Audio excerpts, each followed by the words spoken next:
Quelques paniers, un peu de nourriture, des aliments de base, un petit nécessaire. Un don de soi, une générosité, un geste tendre, une main tendue. 10 fois rien pour certains, et pourtant 1000 choses pour d'autres.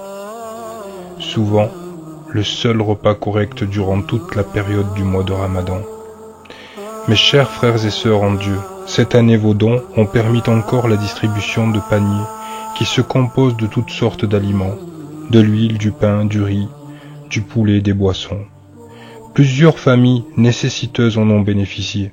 Pour certains, c'est un acte de charité, une aumône, une zakat, ou simplement pour d'autres une chose normale et simple, une action qui n'attend aucun retour.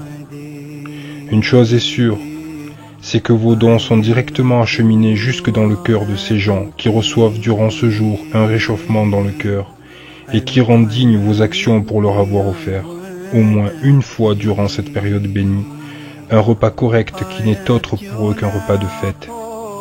Et nous pensons à toi, ma sœur, pour qui un tel don symbolise auprès d'Allah subhanahu wa ta'ala une demande de guérison pour ton cher oncle, malade du cancer, que Dieu lui apporte l'apaisement, le soulagement et l'anéantissement de ce mal, qu'il le bénisse et lui facilite.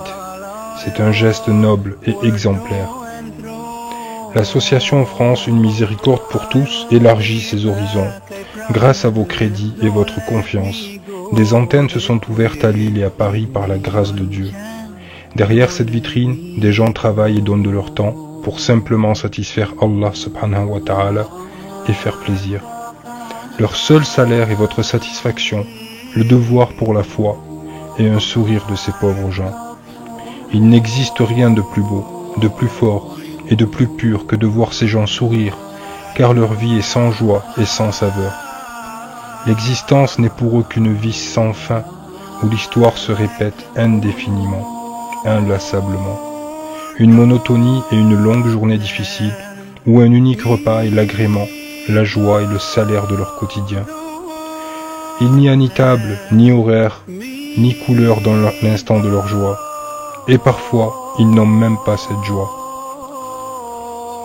Mais jour après jour, une seule chose subsiste, c'est l'espoir que l'un d'entre nous, durant un instant et à un moment donné, leur offre une pensée à travers un morceau d'existence pour se sentir aimé et gêné. Cette gêne à travers laquelle ils ressentent les couleurs de la vie, une impression d'exister dans une communauté vivante. Oh, ça ne dure jamais. Mais si au moins ils connaissent cela, c'est bien grâce à vous, chers donateurs. Toute l'équipe de cette association œuvre dans le seul but d'avoir son salaire auprès d'Allah subhanahu wa ta'ala fil akhira. Mais les principaux acteurs de cette opération Ramadan et de ce bonheur infini que l'on voit sur l'expression et le visage de ces personnes, c'est bien vous, mes chers frères et sœurs en Dieu. Que Dieu vous récompense pour ce que vous avez fait, ce que vous faites et ce que vous ferez encore pour eux, pour Dieu, subhanahu wa ta'ala, et surtout pour vous-même. De tout notre cœur, l'association France Une Miséricorde pour tous vous souhaite une très bonne fête de l'Aïd et nous prions Allah subhanahu wa ta'ala pour qu'il accepte vos jeûnes de ce mois de Ramadan 2009, Inch'Allah. Qu'il vous protège ainsi que vos familles et vous donne satisfaction pour vos actes, vos œuvres selon la satisfaction qu'il a eue de vous. Ya Rabbi, exauce nos demandes et facilite à tous les musulmans de la terre. Amin, Ya Rabbi, Amin, Amin, Amin.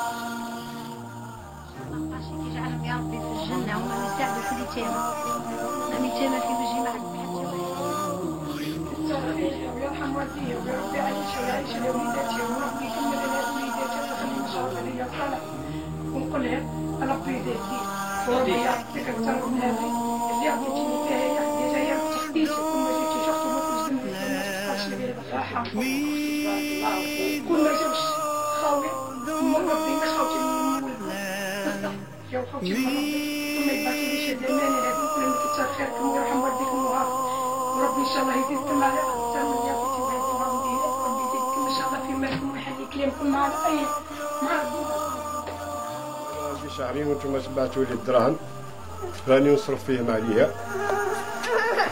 يعني وكثر خيركم وجزاكم الله خير.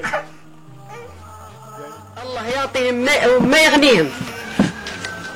هادو بابا وليدات وناب عليهم ربي ينوب عليهم قد ما يقدروا. الله امين. الله يفتح لهم اي باب. بارك الله فيك، كثر خيرهم، الله يزيد في مالهم، الله يبارك لهم في صحتهم، في اولادهم، في ازواجهم، في ابائهم، الله يزيدهم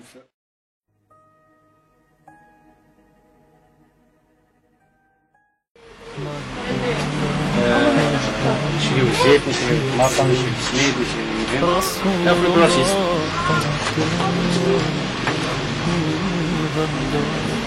هنا راهي نخلصو الراجل.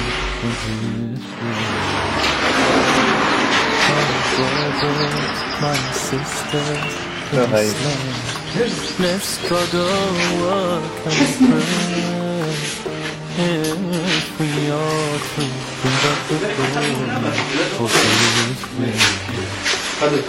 السلام عليكم. راح نبداو يا رب العالمين هذا هي الحاجة. رحمن يا رحيم يا ربي لبي يا رب العالمين. هاي قريبة معي يا شباب. يا رحمن يا رحيم التي الله عزك لتصدين الحسن ومنك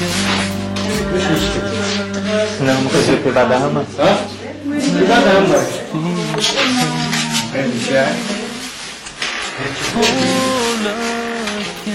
وهذا جاك وهذا جاك.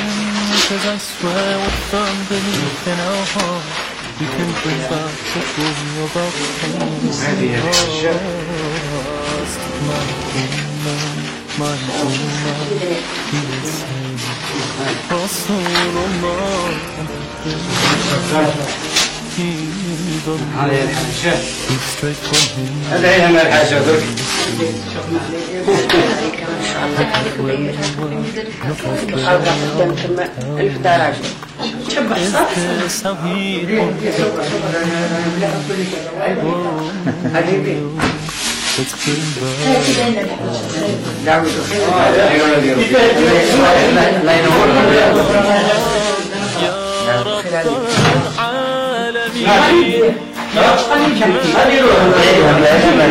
ان شاء الله ينجحكم في الشيء اللي تملوا كامل عزيز.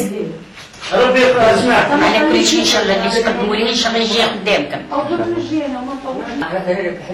وربي يعطيك ما تتمناو ان شاء الله حبيبي. امين يا ربي. امين. ربي يسلمك. امين. امين يا ربي ان شاء الله. ان شاء الله يا رب. دعوة الخير عليكم ان شاء الله داير. ويهنيكم وإياكم ويحفظكم كل خير ان شاء الله. الله يجعل عليك سليم ان شاء الله. هاي الحاجة.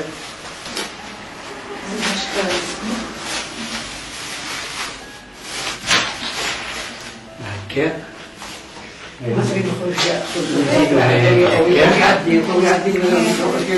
وادعي لهم الحاجة. ان شاء الله. ادعي لهم الحاجة. هي برد زين. لا لا بالخير. كثر خيركم الحبيب. صحة خيركم.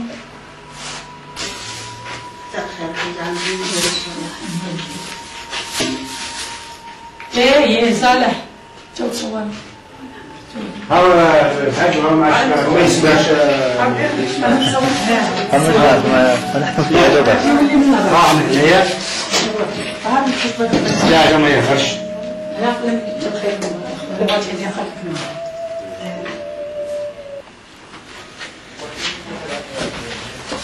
خلاص مثلا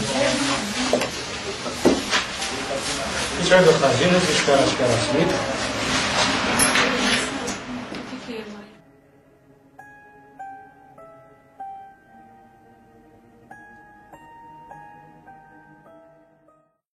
وإذ جاعك التوراة ما رد حسنه وقل لي لفي جود وبالخوف